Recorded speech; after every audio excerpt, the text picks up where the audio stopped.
Saudamos a todos os queridos irmãos e amigos, são bem-vindos à casa do Senhor. Desejamos um feliz sábado para todos. Sorria porque Jesus te ama. Então não viva triste não. Razões para tristeza existem, mas para alegria também existem. Então vamos viver felizes, não é? Temos aqui amigo, a Devanir, que alegria ver a Devanir ali. Para quem não sabe, ela me ajudou a construir 3 igrejas. Não foi uma só, né? 3 igrejas lá em Manaus. Que bênção. Mãe do Gleison, viu? Mãe do Gleison. Louvado seja Deus. Temos ali o pastor Batalha. Seja bem-vindo, amigão. Amigão do coração. E a Raquel, aqui a pastora. Que alegria tê-los aqui conosco. Temos aí os amigos lá de Curitiba, o Regis e a esposa, sejam bem-vindos também. Que alegria, queridos, esta igreja recebe muitas visitas. Temos muitas outras aqui. São todos bem-vindos à casa do Senhor, tá bom? Você se sinta na presença de Jesus. Vamos orar ao nosso Deus nesse momento. Obrigado, Pai amado, estamos na Tua presença em busca da Tua bênção. Não viemos aqui por motivos pessoais ou somente de amizade, mas estamos aqui em busca da Tua bênção, Pai. Tu és o Deus Todo-Poderoso e eu quero que o Senhor abra as Tuas mãos, cheias de bênçãos, bênçãos na saúde do Teu povo, bênçãos financeiras, mas acima de tudo, bênção do Espírito Santo. Que o Espírito Santo se manifeste neste momento ao abrirmos a Tua palavra e que o Senhor nos assista na leitura dos versos, na compreensão deles. Em nome de Jesus pedimos e agradecemos. Amém, Senhor. Abra a sua Bíblia, meu querido irmão, em Marcos capítulo 1. Melhor, Marcos capítulo 11. Marcos capítulo 11 e os versos 12 a 14. O título do sermão de hoje é Vivendo de Aparências. Parece, mas não é. Vocês já ouviram essa expressão muito conhecida em português, não é? Parece, mas não é. É tão simples, é tão fácil aparentar aquilo que não somos. Mas Deus sabe quando nós somos ou não somos. Abra sua Bíblia então e vamos ler. Marcos capítulo 11, versos 12 a 14. E no dia seguinte, quando saíram de Betânia, Jesus teve fome. E vendo de longe uma figueira que tinha folhas, foi ver se nela achava alguma coisa. E chegando-se a ela, não achou senão folhas, porque não era tempo de figos. E Jesus, falando, disse à figueira: nunca mais coma alguém fruto de ti. E os seus discípulos ouviram isso. E vieram a Jerusalém, e Jesus, entrando no templo, começou a expulsar os que vendiam e compravam no templo, e derribou as mesas dos cambiadores e as cadeiras dos que vendiam pombas, e não consentia que alguém levasse algum vaso para dentro do templo. E os ensinava dizendo: não está escrito, a minha casa será chamada por todas as nações casa de oração, mas vós a tendes feito covil de ladrões. E os escribas e príncipes dos sacerdotes, tendo ouvido isto, buscavam ocasião para o matar, pois eles o temiam, pois toda a multidão estava admirada acerca da sua doutrina. E sendo já tarde, saiu para fora da cidade. E eles, passando pela manhã, viram que a figueira se tinha secado desde as raízes. E Pedro, lembrando-se, disse-lhe: mestre, eis que a figueira que tu amaldiçoaste se secou. E Jesus, respondendo, disse-lhes: tende fé em Deus, porque em verdade vos digo que qualquer que disser a este monte: ergue-te e lança-te no mar, e não duvidar em seu coração, mas crer que se fará aquilo que diz, tudo o que disser lhe será feito. Por isso vos digo que tudo o que pedirdes orando, crede que o recebereis. e tê-lo-eis. Queridos, Jesus passou a noite em oração. Pela manhã, ele foi ao templo e no caminho encontrou uma figueira bem cheia de folhas. A aparência da figueira é de que ela tinha muitos frutos, porque embora não sendo época de figos, mas aquela figueira estava cheia de uma folhagem linda e aparentava ter figos. A natureza da figueira é que antes de se abrirem as folhas, apareça o fruto. Portanto, essa árvore cheia de folhagem era uma promessa de figos bem desenvolvidos. Sua aparência, porém, era enganosa. Depois de procurar figos entre os ramos, dos mais baixos até os mais altos ramos, Jesus não achou nada de frutos, somente folhas. Era uma massa de pretensiosa folhagem, nada mais que aparência. Jesus amaldiçoou a figueira e no dia seguinte estava seca. A maldição da figueira foi uma parábola viva. Aquela árvore estéril, ostentando sua pretensiosa folhagem, era um símbolo da nação judaica. A nação judaica tinha aparência de santidade, mas não eram santos. Aparência de povo escolhido de Deus, mas não obedeciam a Deus. Aparência de revelar Deus para o mundo, mas não estavam revelando nada senão egoísmo e exclusivismo. Os judeus distinguiam-se de todas as nações do mundo e professavam fidelidade para com Deus. Haviam sido especialmente favorecidos por Deus e pretendiam ser mais justos do que todas as nações do mundo. Mas, queridos, tudo não passava de uma pretensiosa ostentação de folhagens. Na realidade, a figueira era estéril. E aquela figueira representava o povo de Israel. Não possuíam frutos de bondade. Não possuíam frutos de misericórdia. Não eram amáveis com as pessoas, mas eram a igreja verdadeira. Você já ouviu alguma história parecida com essa? Onde falta compaixão, onde falta misericórdia, onde falta bondade, mas é a igreja verdadeira? Eu parece que já ouvi esse tema, porque a Bíblia também fala de Laodiceia. Abra sua Bíblia em Apocalipse capítulo 3. É bem parecido com a figueira. Aqui diz em Apocalipse capítulo 3. Medite nisso. Os judeus, sendo o povo de Deus, quando eles não gostavam da mensagem, a primeira coisa que eles faziam era planejar matar a pessoa que falou o que eles não gostaram. Os religiosos que não são verdadeiramente amantes de Jesus, apaixonados por Jesus, são os maiores assassinos do mundo, irmãos.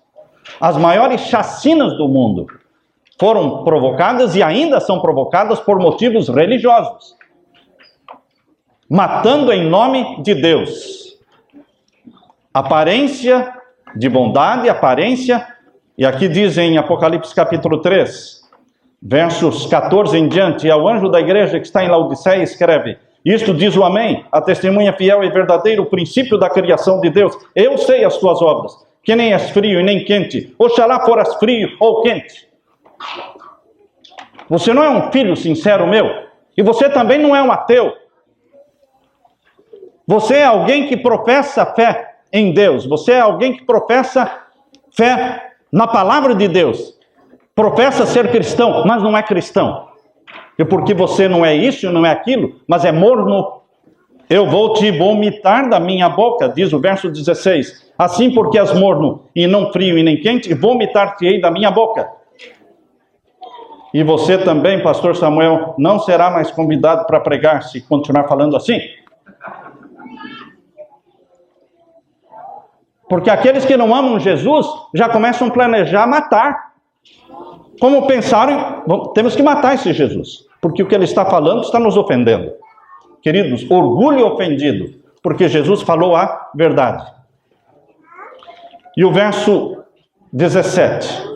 Como dizes, rico sou, estou enriquecido, de nada tenho falta. O povo judeu poderia dizer, porque era um povo rico e ainda é um povo rico até hoje. Comandam as finanças do mundo, está certo? Rico sou, de nada tenho falta. Temos a verdade. Nossos profetas escreveram a Bíblia. Mas mataram Jesus. Rejeitaram Jesus. Jesus aparece do lado de fora da vida deles e da igreja. Mas existem outros cristãos atuais, no tempo em que nós vivemos, que também estão dizendo o quê? Rico sou, de nada tenho falta, enriquecido estou. E o que é que Jesus disse? Não sabes que és um desgraçado e miserável e pobre e cego e nu. Em outras palavras, você está vivendo de aparências. Os cristãos do tempo de Laodiceia, irmãos, que é o último período da história do cristianismo na Terra. Esta última fase do cristianismo na história da Terra é o cristianismo que vai até a volta de Jesus, chamado de Laodiceia. É um cristianismo cheio de aparências.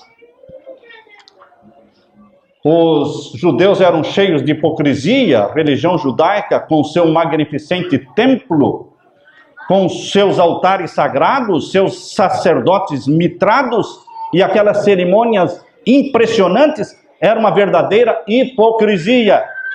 Tudo era belo no exterior, mas estavam destituídos do amor, da humildade, da caridade, da misericórdia, da beneficência. Era uma religião de folhas, mas não passava de folhas. Naquela ocasião em que Jesus amaldiçoou a figueira, os judeus entenderam a mensagem. A lição que Jesus estava ensinando através da figueira estéril, irmãos, é válida para nós como igreja hoje, como filhos de Deus hoje. Para todas as igrejas.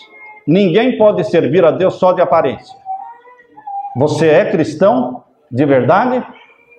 Ou você é ator? Ou é ator? Você está desempenhando um papel. Ninguém pode servir a Deus só na aparência. Temos que servir ao próximo, amar o próximo, levar nossa religião para dentro da nossa casa, levar nossa religião para dentro da nossa cozinha, para dentro da nossa geladeira. Você é um cristão verdadeiro na sua cozinha, na sua geladeira? Você é um cristão verdadeiro dentro do seu quarto, na sua cama? Eu estou me intrometendo na vida íntima do casal, da casa, da família, irmãos. Porque cristianismo vive-se em casa. Quem é cristão em casa será cristão em qualquer parte do mundo. Mas o lugar mais difícil de ser cristão é dentro de casa. Dentro de casa. Nós temos que introduzir nossa religião para dentro da nossa televisão. Introduzir nossa religião para dentro da internet. Nossa religião precisa estar 24 horas, 7 dias na semana, presente na nossa vida. Você não é um ator, mas você é alguém que tem que incorporar Cristo, receber a mente de Cristo e ser Cristo na vida de alguém. Ser como Cristo e agir como Cristo é um padrão muito alto. E Deus não vai baixar o padrão. Tem muita gente esperando, Deus vai ter que baixar o padrão. Deus não vai baixar o padrão, irmãos.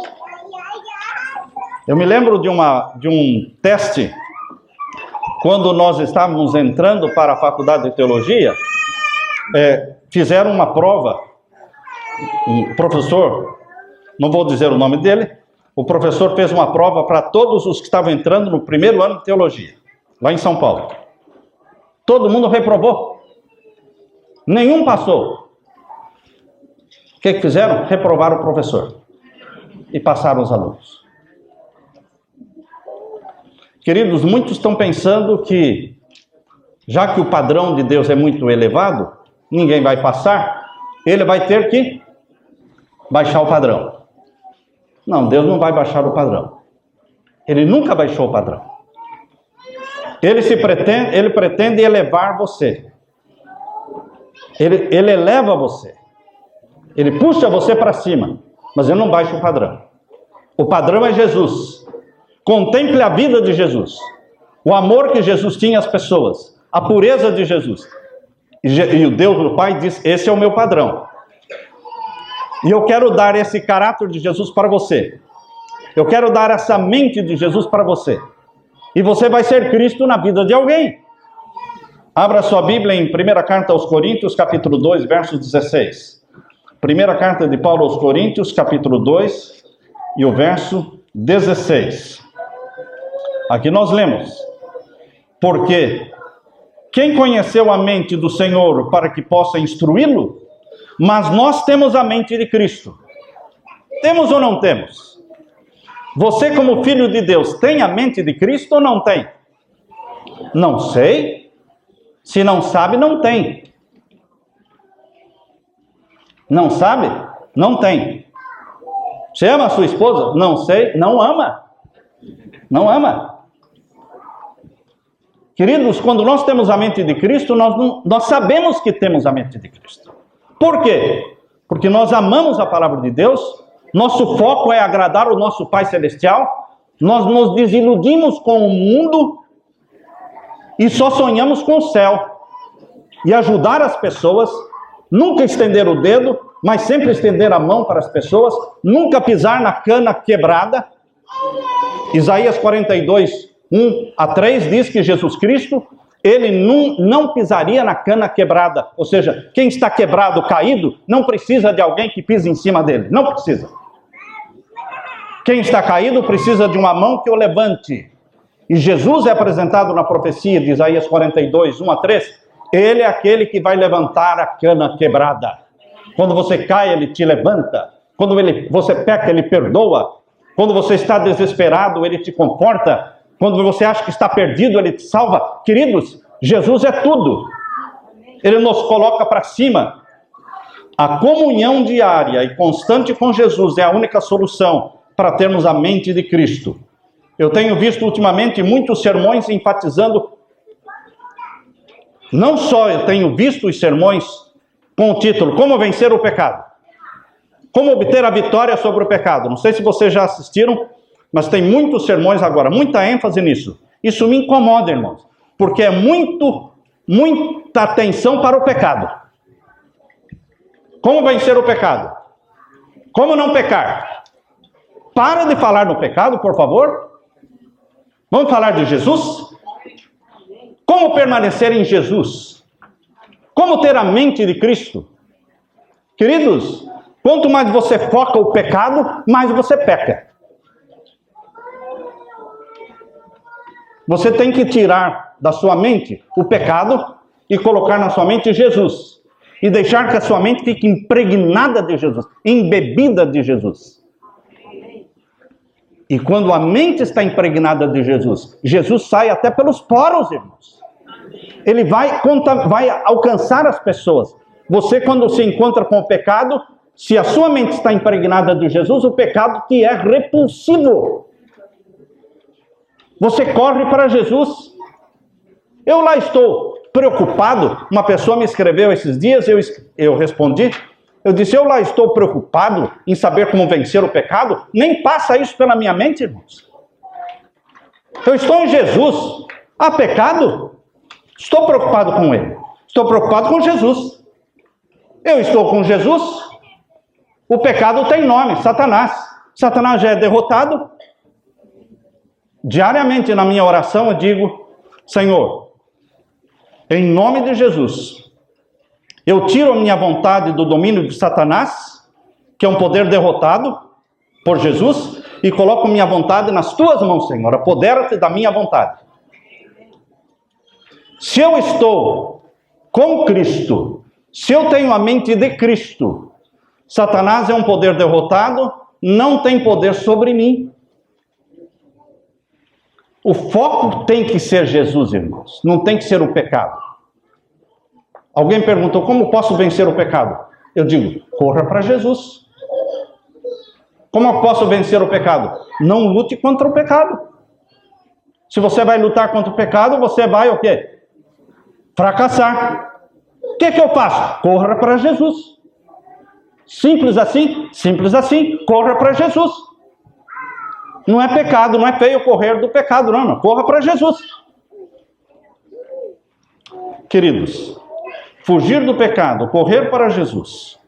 Para mim, um cristão vitorioso não é aquele que enfrenta o pecado. Para mim, um cristão verdadeiro é aquele que corre para Jesus. Eu já contei talvez aqui, mas eu vou contar de novo. A história do pastor Geraldo Marski. Ele estava em casa, quando chegou um grupo de irmãos da igreja e disse, pastor, precisamos do senhor. Tem um endemoniado lá. E nós não podemos, não sabemos como, nós viemos buscar o pastor. E queremos voltar com o senhor. E o pastor Geraldo Marques disse, vocês podem ir, eu vou daqui a pouco. Não precisamos do senhor agora. Não, vocês vão. Ele falou firme. E eu vou daqui a pouco. Não vou agora, não. Diante daquela firmeza, eles, tá bom. Então eles foram e ele foi para o escritório dele. E a esposa dele, todas as esposas ficam sempre, não é, olhando o marido. Aí ela pode estar fazendo 1000 coisas, mas ela sempre está prestando atenção em tudo que você faz, não é? Ela viu que ele entrou para o escritório dele e ficou lá um tempo. Depois de um tempo saiu. Ele é manco de uma perna, não é? O pastor Geraldo Marques saiu lá e foi lentamente. Em meia hora ele estava de volta. Entrando em casa, a esposa disse, já voltou, Geraldo? Já voltei. E o demônio? Quando eu cheguei lá, ele já tinha ido embora. Ela disse, com essa tua calma, nem o demônio aguenta. Por que quando ele chegou lá, o demônio já tinha ido embora, irmãos? Porque quando apareceu o convite para ele enfrentar Satanás, Satanás é o pai do pecado, tá certo? Quando apareceu o convite para enfrentar a Satanás, ele correu para quem, irmãos? Para Jesus? Eu tenho que enfrentar Satanás? Eu vou nessa direção oposta, corro para Jesus. Quando os demônios perceberam ele ajoelhado, conversando com Jesus, o que os demônios se conversaram? Vamos embora. Porque vai ficar feio para a gente. Ele vai chegar aqui e vai dar um... Não é? Vamos embora, porque não adianta lá ele. Ele não veio nos enfrentar, ele correu para Jesus. A vitória sobre o pecado, meu irmão, não é enfrentar o pecado. Quando aparecer a vontade de beber, fumar, usar drogas, não fique olhando, não, eu vou resistir. Que resistir nada, irmãos? Corra para Jesus, lance-te aos pés de Jesus, chore, clame, peça. Fala, Senhor, eu não vou sair daqui antes que o Senhor me dê a vitória, não, porque a vitória é tua. O Senhor já tem essa vitória. Jesus não vai obter a vitória sobre Satanás, irmãos. Ele já obteve a vitória sobre Satanás. Ele já esmagou a cabeça da serpente. Isso já foi feito. Eu tenho que me apossar da vitória de Jesus pela fé nele. Eu me escondo em Jesus. Quando Satanás vê, não vê Samuel, vê Jesus, porque eu estou escondido atrás de Jesus. Eu não vou enfrentar Satanás. Isso é trabalho de Jesus. É o irmão mais velho que eu tenho, ele faz isso. Ele já fez isso. Ele já venceu Satanás no céu. Já venceu Satanás no deserto da tentação. Já venceu Satanás no jardim de Getsemane. Já venceu Satanás na manhã da ressurreição. Ele é o vitorioso. Por que eu quero a minha vitória se eu tenho a vitória de Jesus? Eu lanço mão da vitória de Jesus. Eu quero ter a minha experiência. Você quer ter a tua experiência? Eu não. Eu me valho da experiência de quem? De Jesus. A Bíblia revela o desprazer de Deus pelas aparências exteriores, irmãos. Nós não podemos brincar de ser cristão, não. Porque o diabo não brinca de ser diabo, não. Abra sua Bíblia em Mateus capítulo 6. Mateus capítulo 6, versos 1 a 6. Mateus capítulo 6, verso 1 a 6. Abra sua Bíblia. E aqui nós lemos. Capítulo 6 de Mateus, versos 1 até o verso 6. Guardai-vos de fazer a vossa esmola diante dos homens, para serdes vistos por eles. Aliás, não tereis galardão junto do vosso Pai, que está nos céus. Quando você fizer a caridade, não a torne conhecida de todos os homens. Se você quer o galardão de Deus, faça caridade no anonimato. Jesus dizia, não conte, não fale quem fez isso. Jesus não falava, quando curava as pessoas, não dizia assim, olha, pode tocar a trombeta, pode contar para todo mundo. Jesus dizia o contrário, não fale. Queridos, nós gostamos de aparecer. Aparecer na roupa, aparecer não só no vestuário, aparecer no carro, não é? Vamos lá, eu comprei o carro zero ontem, hoje vamos com o carro. Porque já pensou, nós chegando lá na igreja, todo mundo vai olhar. Todo mundo vai prestar atenção. Ou no sapato, né? Diz que mulheres se arrumam para outras mulheres, né?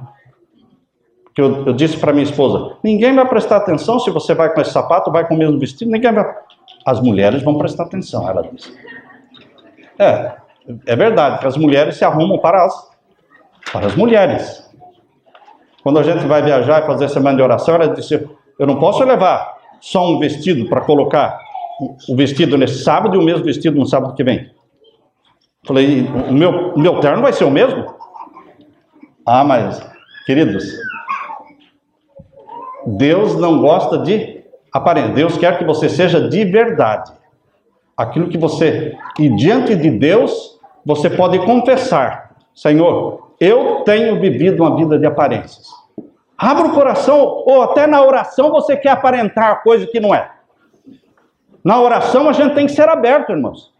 Senhor, eu sou podre, eu sou pecador, eu tenho esse vício, eu tenho aquele outro vício, eu tenho essa desonestidade, eu tenho essa infidelidade, Senhor. Eu estou me abrindo com o Senhor, porque o Senhor já sabe tudo isso, mas eu estou falando porque eu quero socorro.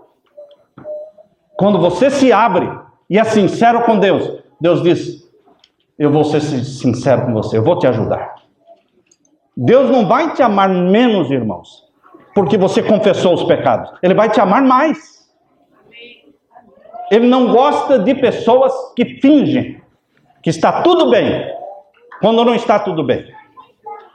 Aparências. Quando, pois, deres esmola, verso 2, não faças tocar trombeta diante de ti, como fazem os hipócritas nas sinagogas e nas ruas, para serem glorificados pelos homens. Em verdade vos digo que já receberam seu galardão. Mas quando tu deres esmola, não saiba a tua mão esquerda o que faz a tua mão direita. Você não é político, você é cristão. Uma coisa não combina com a outra. Político tem que falar para todo mundo, televisionar, mostrar, paga na televisão para pela televisão mostrar o que ele fez. Queridos, você não é político, você é cristão. E o cristão não precisa anunciar o que fez. Deus anotou. A pessoa que recebeu o bem sabe quem fez. E os outros não precisam saber. Verso 5. E quando orares, não sejas como os hipócritas, pois se comprazem em orar em pé nas sinagogas. Se ajoelhe. Não tem como ser orgulhoso ajoelhado, irmãos. A posição ajoelhada, ou a posição ajoelhado, já é uma posição de humildade. Você já se aproxima de Deus ajoelhado, porque Deus é grande. Nós temos um costume de orar em pé. Ah, mas é pecado orar em pé? Não, estou dizendo que é pecado orar em pé. Você ora deitado, você ora sentado, você ora no carro, você ora em qualquer lugar, irmãos, qualquer jeito. Mas havendo oportunidade, a melhor posição é o quê? Ajoelha-te. Você não está falando com qualquer um. Está falando com o Rei do Universo. O Rei do Universo. As pessoas, para entrarem no Vaticano, irmãos, não pense que você vai entrar com a blusa, com o vestido que você... Não. Eles vão dar a cor da roupa que você vai usar para entrar diante do Papa. A cor. Até para o Barack Obama, eles disseram, Barack Obama, o terno é preto, tá bom? Tá entendido? Ah, mas não fica bem em mim. É preto o terno. Porque só ele se veste de branco, o Papa. E todo mundo que está ao redor dele tem que estar de preto. É assim, irmãos. Mas e quem é o Papa? Ele é um pecador como você e eu, meu querido irmão. Mas existem exigências. Agora, diante de Deus, nós queremos aparentar, nós queremos aparecer de qualquer jeito, irmãos. Deus é Deus. E deixe Deus ser Deus na sua vida, meu irmão.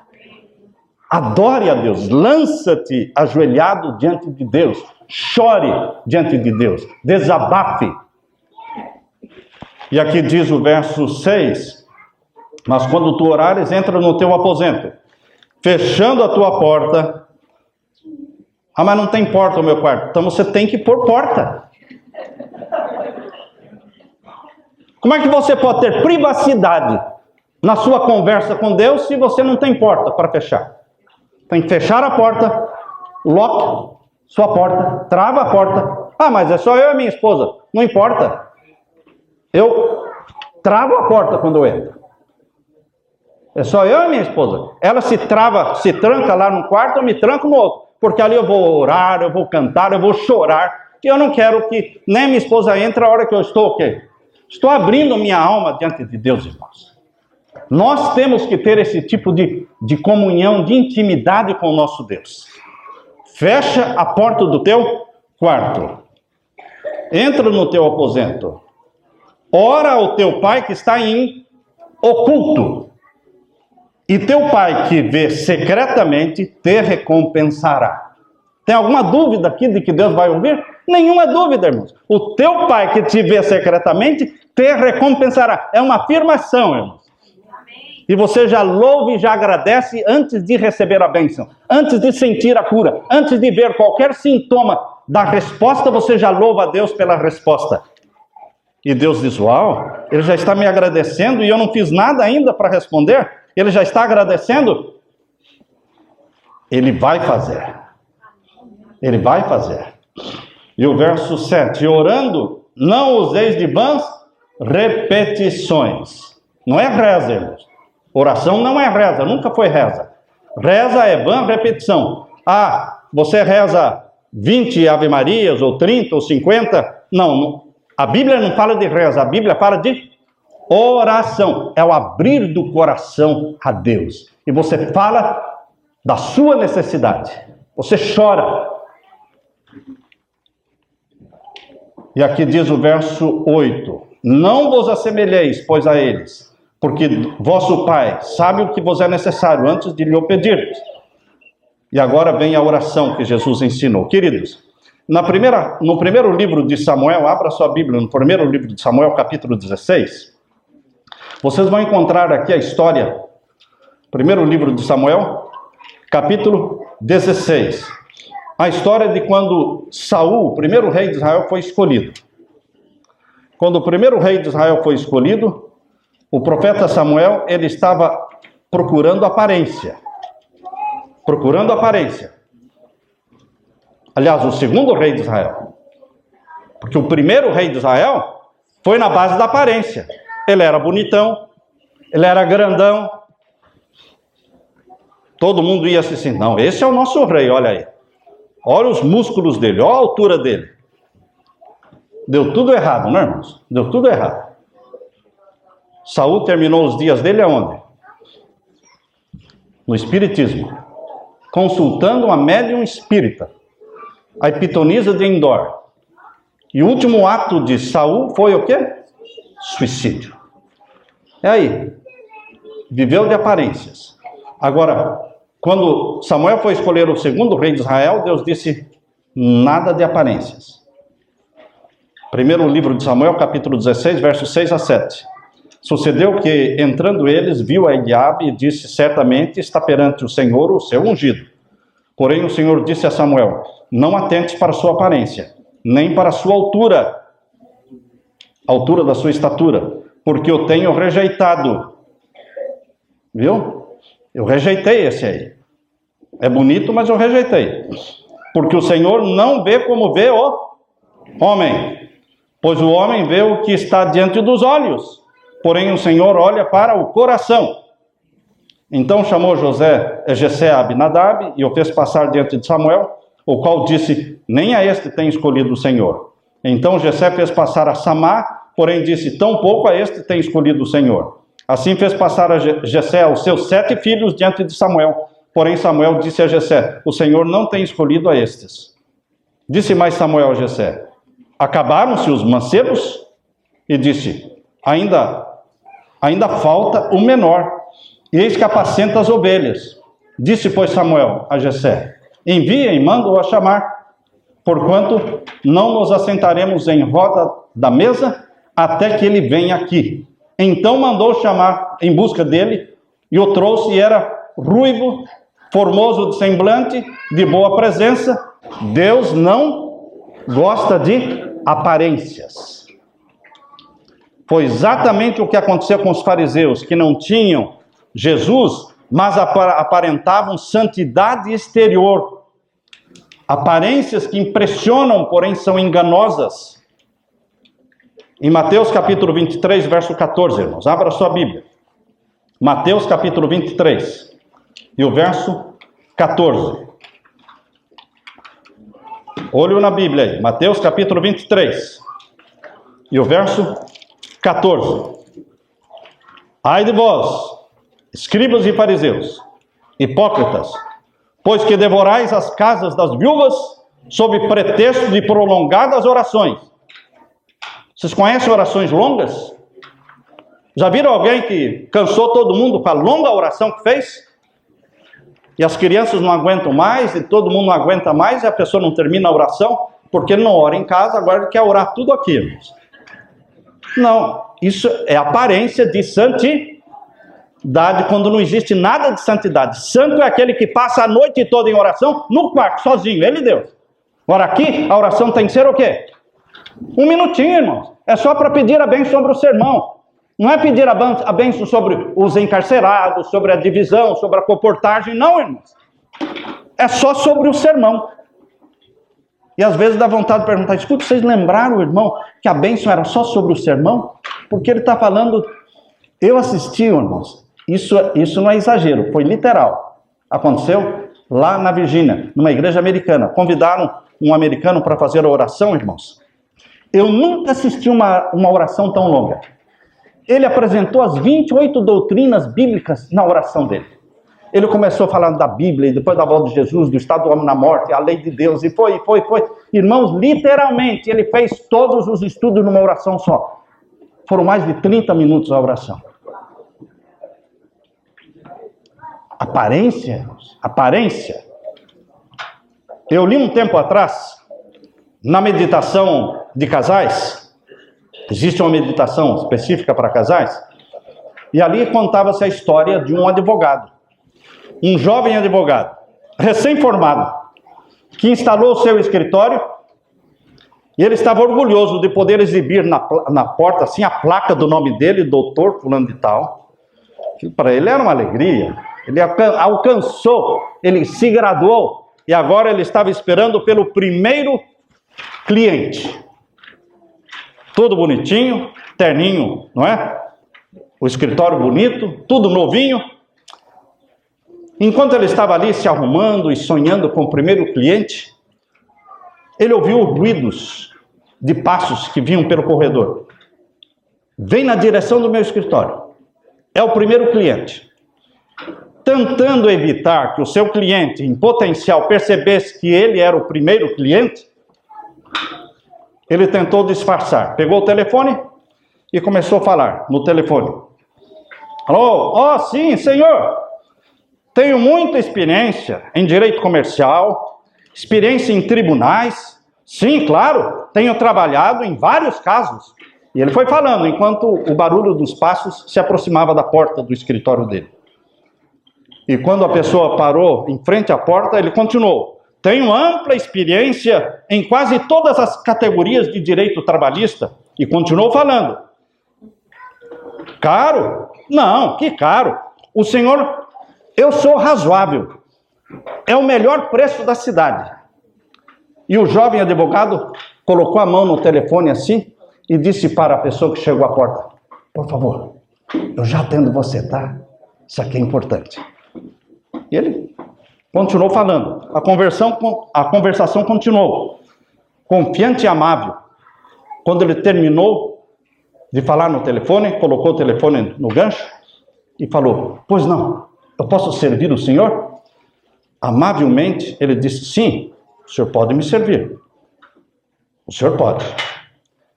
Então, pois não, em que posso ajudá-lo?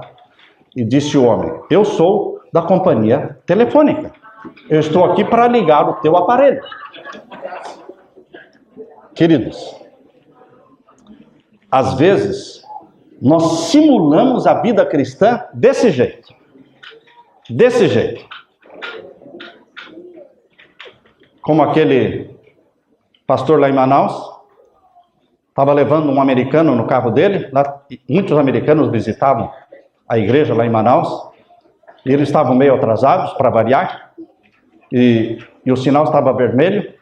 Então, o pastor que estava dirigindo disse para o outro americano: olha, a gente está meio atrasadinho, então eu vou furar o sinal vermelho, porque é uma exceção. E o filhinho dele que estava atrás disse: pai, o senhor faz todo dia isso. Aparências, irmãos. Você está tentando impressionar quem, irmãos? Eu quero impressionar quem? Quero enganar quem? Eu estou enganando a mim mesmo. Não precisamos fingir que somos cristãos. Precisamos ser cristãos de coração. E para que isso aconteça, nós temos que ter a mente de Jesus. E a mente de Jesus é dada para quem pede, especificamente, a mente de Cristo. Senhor Jesus, eu estou ajoelhado na tua presença para pedir a tua mente. Que o Espírito Santo implante na minha mente, no meu HD, aqui, no meu hard disk, a mente de Cristo. Para que eu possa amar e pensar e agir como Jesus. Para que eu seja um Cristo na vida de alguém, na vida das pessoas. Cristão não é aquele que luta contra o pecado. Cristão é aquele não é aquele que enfrenta Satanás. Cristão é aquele que passa tempo com Jesus. E passa tanto tempo com Jesus que ele fica impregnado de Jesus. E isso sai pelas palavras e sai pelos poros. Atos capítulo 5 conta a história de um casal muito unido. Talvez essa história de Atos capítulo 5 seja a história do casal mais unido da Bíblia.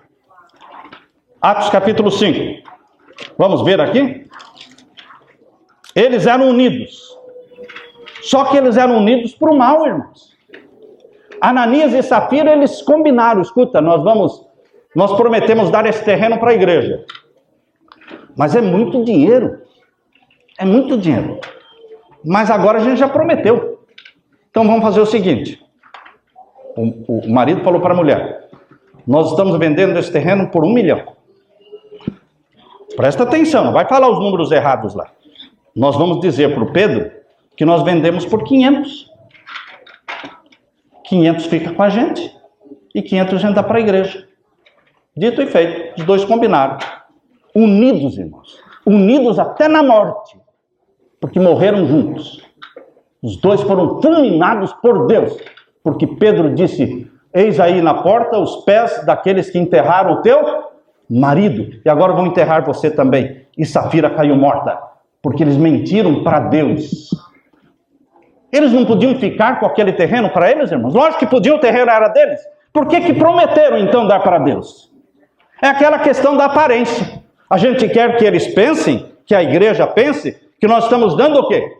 Tudo. Aparência.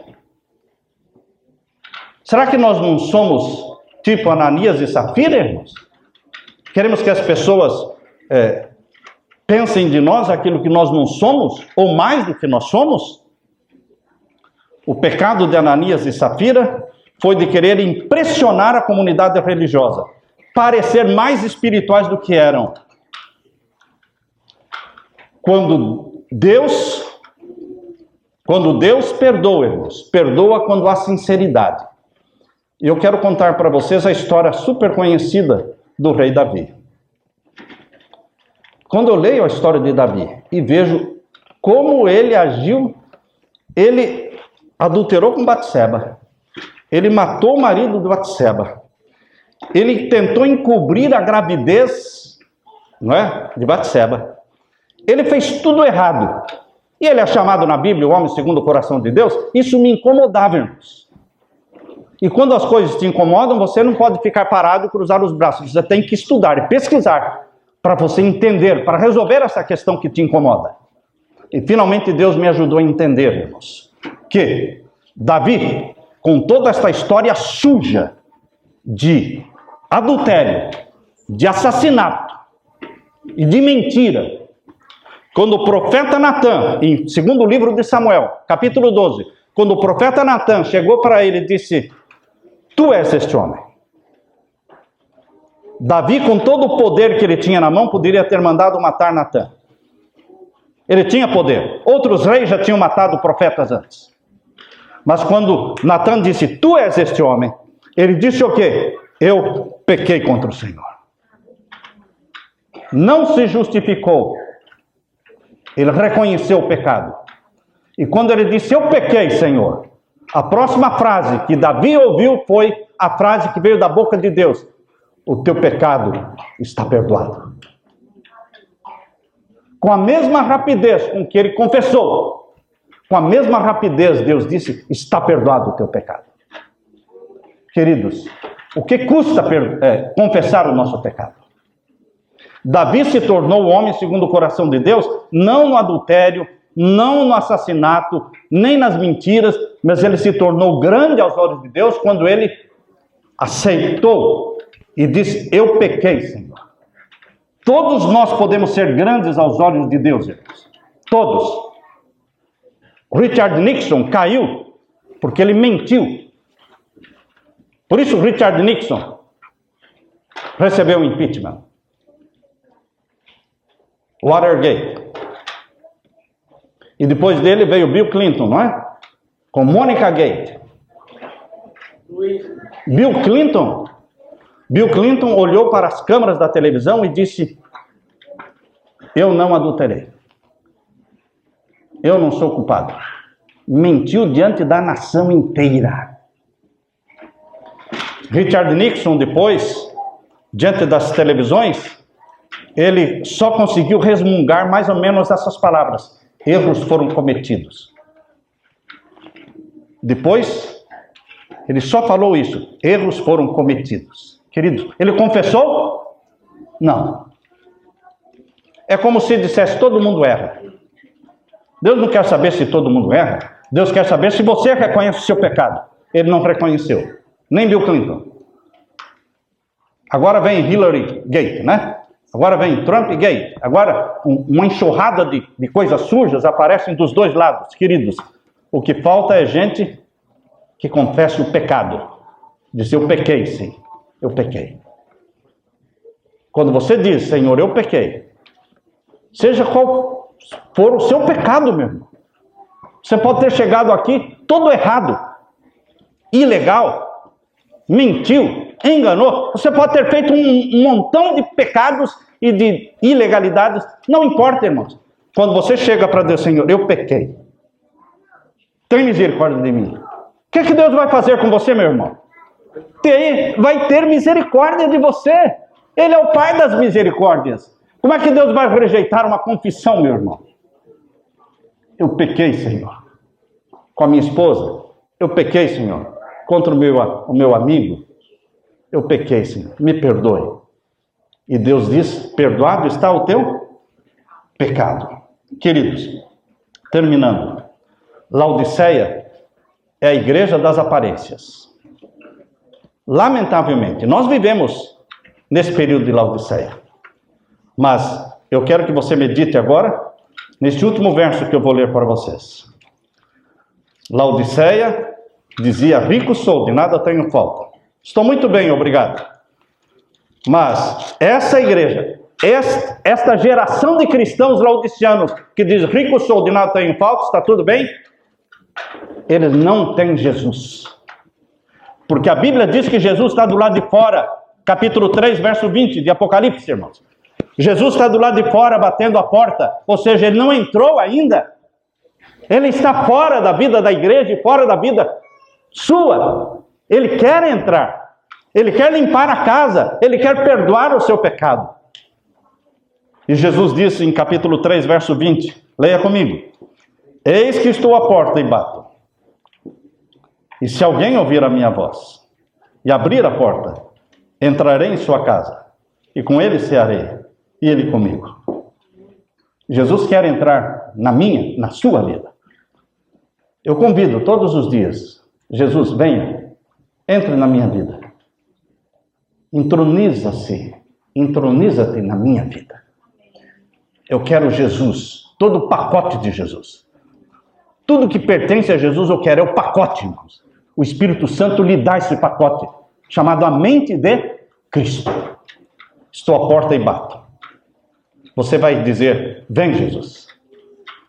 Jesus quer que você diga: vem, venha, hoje, amanhã, todas as manhãs, antes de nascer o sol, irmãos, ainda no escuro, fechado dentro do teu quarto, portas trancadas, você tem que se abrir para: vem, Jesus, entre na minha vida, dá-me a tua mente, dá-me os traços do teu caráter. Eu quero ser teu, hoje, durante as 24 horas do dia. Eu quero ser cristão, não de aparência. Eu quero viver para o meu Jesus.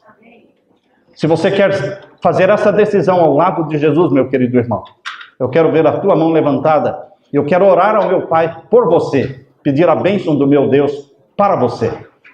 Levante a sua mão se você quer realmente receber a bênção do Senhor.